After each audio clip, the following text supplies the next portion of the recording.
राधे राधे महाराज जी। महाराज जी, मेरा प्रश्न है कि इस जीवन का अर्थ क्या है? मृत्यु के बाद क्या होता है? हमें मृत्यु के बाद भी क्या कर्म भोगना पड़ता है महाराज जी? हाँ हाँ, बिल्कुल भोगना पड़ता है। कर्मों का भोग तो अनंत जन्मों से हम भोगते ही चले आ रहे हैं, लेकिन कर्म परंपरा बंद नहीं हो रही। अगर हमारे एक कर्म का फल मिलता है तो 100 कर्म हम और नवीन से बना लेते हैं, जिनको आगे हमें भोगना पड़े। देखो, एक ही कर्म का तो दंड मिलता है आजीवन कारावास।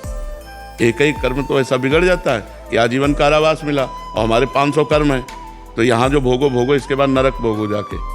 जिनको समाज में प्रकाशित नहीं किया गया, जिनका हमें दंड नहीं मिला, उन कर्मों का भोग हमको भोगना ही पड़ता है। जब शरीर केवल छूटता है, ये केवल शरीर छूटता है, आप और आपका सूक्ष्म शरीर और कारण शरीर, ये तीनों साथ होते हैं। नरक जाओगे, यातना शरीर मिलेगा, देवलोक जाओगे, देव शरीर मिलेगा। इन शरीरों से पाप और पुण्य का फल भोग कर फिर यहाँ सुअर, कुत्ता, गधा, पशु, पक्षी, क्या क्या 84 लाख योनियाँ हैं, उन योनियों में जाओ। विवेकवान केवल एक मनुष्य शरीर है, जिससे आप कर्म परंपरा को नष्ट करके भगवान को प्राप्त हो सकते हैं। वो भजन से होगा।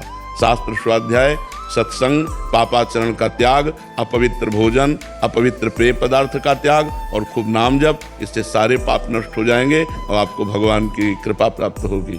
अगर इस जन्म में भगवत प्राप्त नहीं हुए तो अगला अच्छा जन्म मिलेगा, अच्छा वातावरण मिलेगा, और फिर भगवान की आराधना करके भगवान को प्राप्त हो जाएंगे। अगर ऐसा नहीं तो पुनरपि जननम, पुनरपि मरणम, पुनरपि जननी जठरे शयनम, बार बार जन्म, बार बार मरण, यही भोगते चले आ रहे हैं जब से सृष्टि हुई, और ये भोगते रहेंगे जब तक भगवत प्राप्ति नहीं होगी।